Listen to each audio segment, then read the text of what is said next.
All right, guys, today I wanted to talk about my new car. It's actually my dream car right here. This is the Ford Taurus SHO. This took me, I don't know, about 6 years to find. I had it on my vision board. If you don't believe in vision boards, look into it. It actually is real. At least to me, it is. I wanted it in white. I graduated high school in 2017.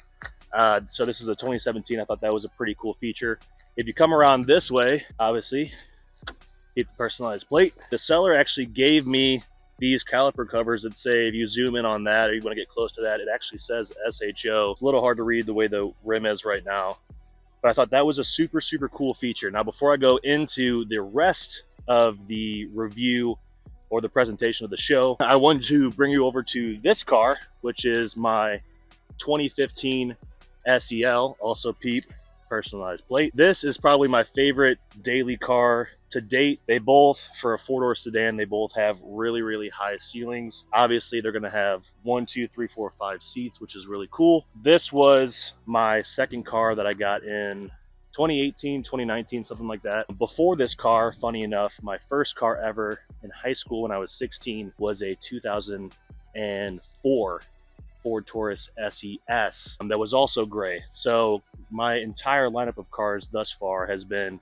04 Ford Taurus, 2015 Ford Taurus, and then we have the new Taurus SHO. Cool thing about the SHO, this is a V6, it's not a V8. They used to make the V8s back in, I think it was 95, 96, 97, but the V8 show back then was actually pretty shit. So they went and converted it back to a V6. This is a twin turbo V6, 3.5 liter stock. It's about 365 horsepower. However, I did put a tune on the car with Craven Performance down in St. Charles, Missouri. They did a super good job. Now it pushes over 400 horsepower to the wheels. Let's check out the inside.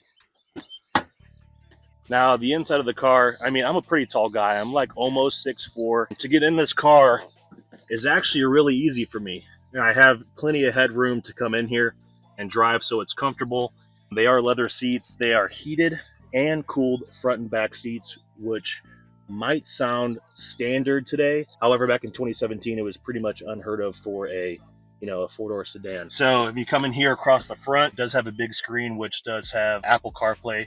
The only thing is, it is a wired Apple CarPlay, which is pretty annoying. So I got a Bluetooth adapter that actually comes in the mail today. So it'll be wireless Bluetooth Apple CarPlay, which is pretty cool. This model, I don't believe all models for the 2017 are push to start, but this one is. So that's kind of cool. Coming around to the back, I mean, you can see this is with the seat pretty much all the way back, because when I press the start button, it actually moves up and kind of gets me in the position to drive. There is still plenty of legroom back here to have, obviously 3 people. So just so happens that I'm always the person to drive when we go do stuff, because I can fit, plenty of legroom. Coming around to the back. So as you can see here, all the shows, I think it's 2010 to 2011 actually has a raised spoiler, which I think looks pretty sick compared to this 2015. This one's more of like a flush. There's not any space in between the spoiler and the actual trunk. However, this was actually, I was told when I bought this thing, it was a aftermarket spoiler. So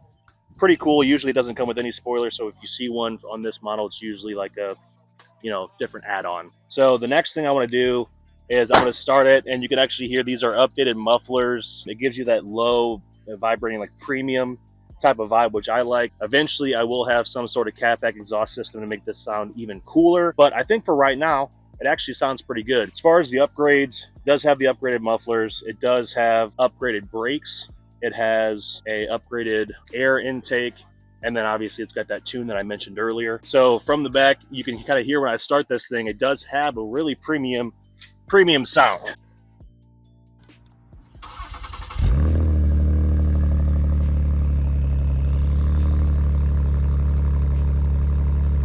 And to be honest with you, it's no V8, it's not a Challenger, it's not a Charger, it's not some kind of crazy Lamborghini. But for me, this was my dream car, and for it to sound good like this as a V6 and have the twin turbos on it, this is still my dream car, and I'm so happy to have that type of car finally coming to fruition after so many years. So the next part, we'll take you for a spin. So again, neat thing about this is the guy who's filming, my brother Josh, he's also over 6 feet tall. I'm almost 6'4". And I mean, it's getting close, but I can move this seat down even a little bit more and it's completely fine. This seat can go all the way back. I like to sit up a little bit closer to it, but this can go super far back. So very, very comfortable for a tall guy like me. Like I mentioned earlier, the big screen, ambient lighting, you can't really see it right now because it is, you know, lighter outside, but it has complete ambient lighting. Everything is just super clean in this car. Trunk button. People complain about the trunk button sometimes being right here because the passenger can press it. But, you know, in my experience, it's like if the passenger needs to press the trunk button, they don't have to reach all the way over here. They can just press it here. Push to start's here.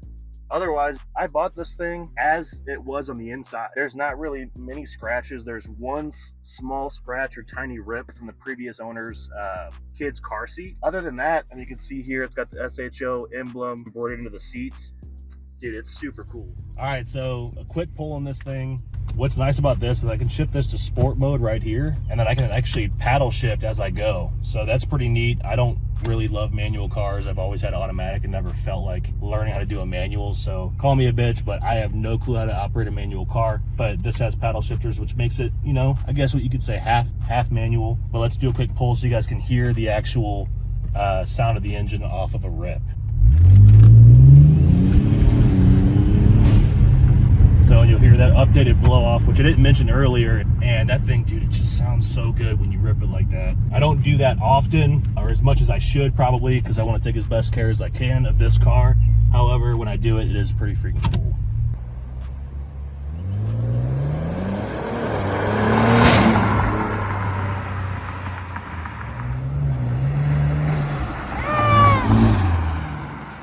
So you guys can't hear it as good as if it was live in person. Still, super cool car.